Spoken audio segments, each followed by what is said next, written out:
नमस्ते। अक्सर हम लोगों के पास ना दो प्लान होते हैं। एक प्लान ए और दूसरा प्लान बी।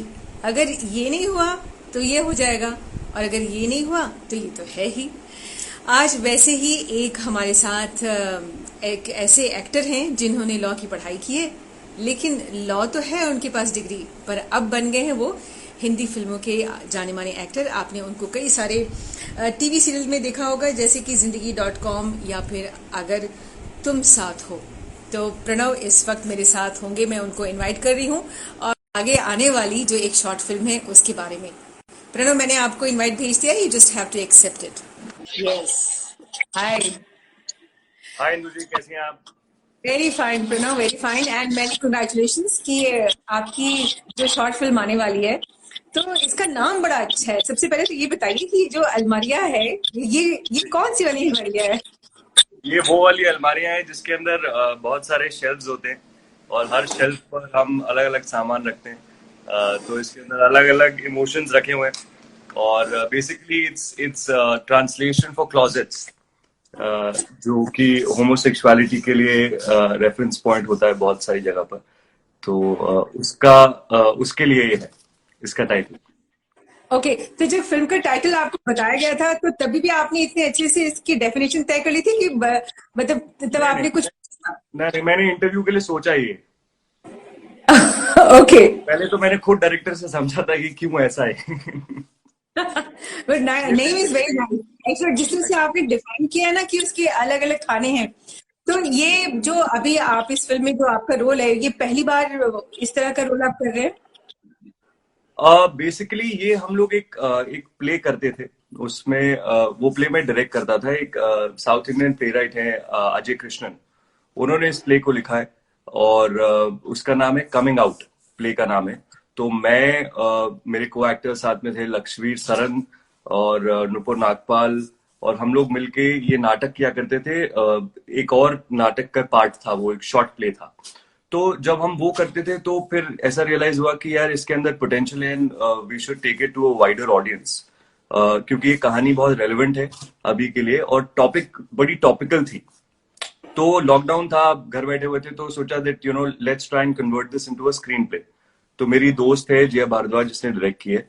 तो हम दोनों ने बोला कि यार इसको करते हैं। She is also writer, so she wrote the film and then we okay. Pitched it. और हमको फॉर्चुनेटली प्रोड्यूसर मिल गए और इसके लिए ये बन गई। तो ये वाला जो कैरेक्टर है, ये अब थोड़ी ऑब्जेक्टिविटी लूज हो गई है बिकॉज मैं इतने टाइम से उसको देख रहा था, उसको डायरेक्ट भी कर रहा था और उसको जी रहा था। Obviously, Jia's take was a little different. She wanted me to play it a little withdrawn. जैसे मैंने इमेजिन किया था उससे अलग उसकी इंटरप्रिटेशन थी, जो मुझे बड़ी इंटरेस्टिंग लगी पिक्चर देखने के बाद। तो इस रोल को प्रिपेयर करने में आपने कुछ क्या क्या चैलेंजेस भी सामने आए आपके सामने? बेसिकली जैसा हमने वर्कशॉप किया था वो बहुत रियल स्पेस में किया था। जैसे करोल बाग का कोई लड़का है और करोल बाग की कोई फैमिली है, उस तरीके से। तो ज्यादा उसके अंदर एक्टिंग ओरिएंटेड एक्सटर्नल नहीं था, इंटरनल था। बेसिकली सबसे बड़ा काम इसके अंदर जो हमने वर्कशॉप किया था वो ये था कि to educate ourselves on the topic.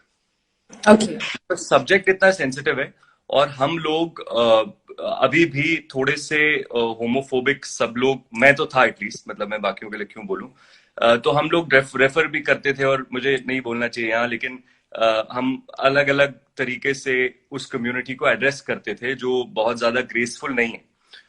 तो मुझे लगा कि कहीं ना कहीं मुझे खुद जानना पड़ा ये कि ये नेचुरली आप होमोफोबिक होते हैं या एक चॉइस है, मुझे नहीं पता था।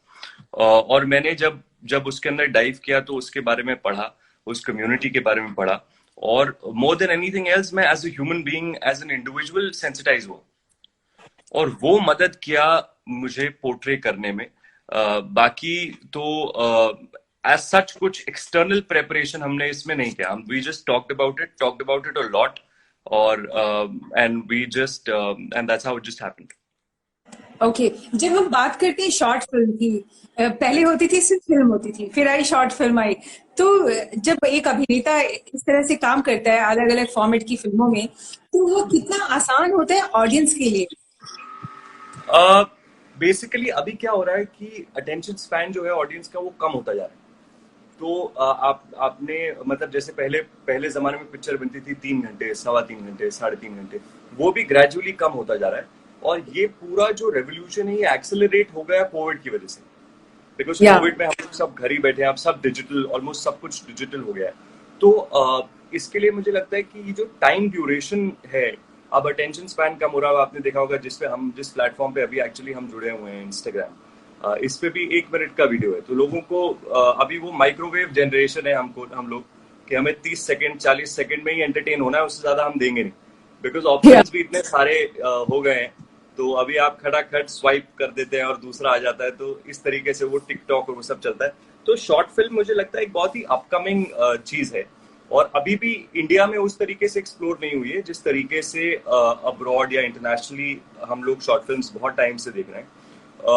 दूसरा, मीडियम्स डैबल करने की बात अगर है, तो जो टेक्निकल शिफ्ट है फ्रॉम स्टेज टू स्क्रीन, या इनिशियली थोड़ा सा डिफिकल्ट था मेरे लिए। जब मैंने अपना पहला टेलीविजन शो किया था, उससे पहले मैं सिर्फ नाटक करता था, थिएटर करता था।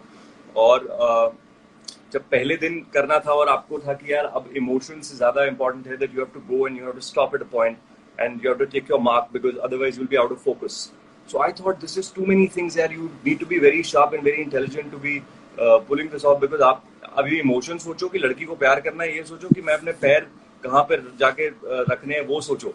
तो इनिशियली वो टेक्निकल शिफ्ट थोड़ा सा डिफिकल्ट था, but ultimately as actors all of us are communicators, और हमारा काम है कहानी कहना। तो मीडियम कोई भी हो, ऑब्वियसली हर मीडियम थोड़ा सा अलग है एग्जीक्यूशन वाइज, लेकिन इमोशन वाइज आपको वही एक्टिंग वहां भी करनी है, वही एक्टिंग यहाँ भी करनी है। या दैट्स ट्रू। तो जो एक ख्वाहिश होती है, जैसे आप जब दिल्ली से आपने पढ़ाई लिखाई की है, जैसे कि मैं पढ़ रही थी, आपने लॉ किया है, तो जब हम फिल्मों में एक्टिंग के बारे में सोचते हैं तो हम बड़े पर्दे की बात सोचते हैं। छोटी जी, फिल्में, छोटा पर्दा हमारी सेकंड चॉइस होती है। तो आपके साथ भी ऐसा हुआ? बिल्कुल ऐसे ही, बिल्कुल ऐसे ही शुरुआत एक्चुअली ऐसे ही हुई थी। अब थोड़ी थोड़ी रियलिटी चेक्स भी हो गई, और थोड़ा थोड़ा ये भी समझ में आ गया है कि अल्टीमेटली आपको प्यार किस चीज से है। तो मुझे प्यार एक्टिंग करने से है। मीडियम धीरे धीरे सेकेंडरी होता जा रहा है। लेकिन अब ये मैं झूठ बोलूंगा अगर मैं बोलूं कि नहीं, मैं बड़ा, मुझे थिएटर ही करना था उम्र भर, और मुझे टेलीविजन करना था या मुझे वेब करना था। जब मैंने स्टार्ट किया था तो मुझे शाहरुख खान बनना था। मुझे भी सिल्वर स्क्रीन और वो सब चीजें ही आप अट्रैक्ट होती हैं जब आप छोटे होते हो, तो आप उसी से इंस्पायर होते हो। और आज भी मुझे वो करना है बिल्कुल, अगर मुझे मौका मिलेगा तो। लेकिन अब ज्यादा ओवरराइड करता है द लव ऑफ एक्टिंग। तो अब ऐसा होने लगा है कि अब वो काम में बहुत मजा आता है, वो काम करने में बहुत मजा आता है, और मीडियम कहीं ना कहीं सेकेंडरी होता जा रहा है। और अभी आई थिंक ये 1.5-2 साल कोविड हुआ, तो घर में भी बहुत वक्त मिला बिताने को, तो थोड़ा सा माइंडसेट भी चेंज हुआ है। और थोड़ा थोड़ा समझ में आया है कि बहुत फ्रिवलस चीजों के पीछे नहीं भागना है, क्योंकि एक्चुअली सब टेम्पररी है अल्टीमेटली, मतलब। और ये लाइन भी ऐसी है, बहुत अनसर्टन है। तो अभी मीडियम थोड़ा कहीं सेकेंडरी हो रहा है, बट मैं झूठ बोलूंगा आपको कि अगर मैं बोलूँ कि नहीं नहीं मुझे तो थिएटर ही करना है भाई, मुझे तो अपने कला से बहुत प्यार है, ऐसा सब कुछ है। लेकिन हाँ, मुझे ऑब्वियसली बड़ा काम करना है, वैल्यूएबल वर्क करना है, मोर देन सिल्वर स्क्रीन। मुझे लगता है अब ऐसा हो गया कि अब वेब में भी बहुत अच्छा काम हो रहा है, यस। तो वैल्यू। तो अब मुझे ऐसा लगने लगा है कि यार हाँ, ऐसा काम करना है जो करके अच्छा लगे, मजा आए, और जो एक्टिंग से प्यार है वो बरकरार है। बिकॉज जब मैं टेलीविजन कर रहा था तो मैंने रियलाइज किया कि कहीं ना कहीं मुझे थोड़ा सा मैं बोर होने लगा, क्योंकि वो ऑफिस हो जाता है। आप रोज सुबह जाते हो, आप वहीं पर उसी तरीके से एक्टिंग करते हो, आपको कम बताया जाता है। डायरेक्टर के भी प्रेशर्स हैं, उनको एक नंबर ऑफ मिनट्स रोज देने हैं। तो वहां पर थोड़ा सा काम उस तरीके से होता है, तो मुझे थोड़ा सा बोरिंग लगने लगा कहीं। तो मैं डर गया था कि यार ये ऐसा नहीं हो जिससे सबसे ज्यादा आप प्यार करते हो वही आपको ऐसा लगने लगे। और वो मेरा आखिरी टेलीविजन शो था, मैंने 3 टीवी शो किए। उसके बाद fortunately for me I shifted to web, and work also happened, God is being kind. तो कुछ कुछ चलता रहता है, वन आफ्टर द अदर। उसके बाद टेलीविजन नहीं किया मैंने। परफेक्ट। तो वैसे आप काफी यंग हैं, और ये जो एक्सपीरियंस है कोविड का, ये आपको शायद जिंदगी, हम सबको जिंदगी में याद रहेगा। लेकिन कुछ लोगों का काम इसकी वजह से बहुत ज्यादा फर्क पड़ा है। आई थिंक एक्टिंग उसमें से एक है। जी बिल्कुल, बिल्कुल है। क्योंकि बहुत सारे प्रोजेक्ट्स जो हैं ऑब्वियसली वो एग्जीक्यूट ही नहीं हो सकते। तो या और अभी भी जब काम स्टार्ट हो रहा है या काम स्टार्ट होगा, तो जो प्रोजेक्ट्स का बैकलॉग है पहले वो कंप्लीट किए जाएंगे, या जो ऑलरेडी कास्ट हो चुके हैं या जो ऑलरेडी प्रोडक्शन में थे और रुक गए थे। तो अभी बेहतर हो गया है। लॉकडाउन में तो हमने बहुत सारे एड्स फोन से शूट करके घर से भेजे और प्रोडक्शन हाउसेज ने उनको एडिट करके यूज किया। तो हम एज ह्यूमन बीइंग्स बड़ी जल्दी अडेप्ट कर लेते हैं, बड़ी जल्दी अडॉप्ट कर लेते हैं जो भी सिनेरियो होता है। लेकिन हाँ, ये ऐसा काम है, और भी कुछ ऐसी इंडस्ट्रीज हैं जो बहुत बैडली हिट हैं। This is one of those for sure. Yes. तो ऑडियंस आपकी अलमारिया के दरवाजे खोले और उसमें वो क्या क्या देखने को मिलेगा हम सबको? Almaria is basically a story about acceptance, is a story about relationships. तो अलग अलग जैसे जो एक टीनेजर होता है या एक यंग एडल्ट जब हम हो रहे होते हैं, तो जो पेरेंट्स के साथ कॉन्फ्लिक्ट होता है, और वो मुझे लगता है एवरीबडी गोज थ्रू इट, क्योंकि मैंने खुद को देखा है, मेरे छोटे भाई को देखा है, और भी लोगों को आसपास देखा है, दैट वो एक सर्टेन डिग्री पे हम सब गो थ्रू करते हैं सिमिलर चीजों से। तो उस तरीके की, more than homosexuality, the commentary is on relationships and we wanted to keep it like that. हम बिल्कुल भी उसको गिमिकी नहीं बनाना चाह रहे थे कि यार हम यहाँ मैसेज देंगे या ये हम कोई बड़ी बात कहने आए। हम एंटरटेन करने के लिए पिक्चर बना रहे थे, और हमने यही सोचा कि इसको इस तरीके से बनाया जाए कि हम रिलेशनशिप्स, जो एसेंस है ह्यूमन एग्जिस्टेंस का, उस पे फोकस करें। तो बहुत सारे रिलेशनशिप्स के शेड्स को हमने टच किया। तो इसलिए ये स्पेशल बनती है। बिल्कुल बिल्कुल जी, कोशिश तो यही है। तो आने वाली प्रोजेक्ट कौन से है, बस ये और बता दीजिए आप। हाँ जी, अभी मेरी एक शॉर्ट फिल्म नेक्स्ट मंथ और आ रही है जिसका नाम है टाइनी डिजास्टर्स। और एक और प्रोजेक्ट है जो मार्च में शूट होना था, वो डिले होते होते होते अगस्त 20th की मुझे डेट मिली है। आई होप वो शुरू हो जाए तभी, बिकॉज कोविड से थोड़ा सा खुला, फिर वापस लॉकडाउन हो गया, और अभी वापस वो थर्ड वेव का फियर है। तो आई होप अब हम लोग बैक ऑन ट्रैक आ जाएं। और एक मेरा थिएटर में मिस लीला दुबे के साथ एक शो करता हूँ, देविका रानी, उसका हम लोग के शोज प्लान थे अक्टूबर में, बट अनफॉर्चुनेटली वो वापस पुश हो गया है, वो फरवरी में चला गया है। तो बस ये है अभी एक, लेकिन शॉर्ट फिल्म एक और आ रही है, टाइनी डिजास्टर्स, आप जरूर देखिएगा, and we'll be announcing it soon. Very good. तो चलो Pranav, all the best for your अलमारिया, और हम सब उसके मतलब हम सब देखें और आपको बताएं भी कैसी लगी। बिल्कुल, प्लीज आप देख के मुझे डेफिनेटली मैसेज करना आपको कैसी लगी। Definitely. Thank you very much Pranav. Great talking to you, thank you.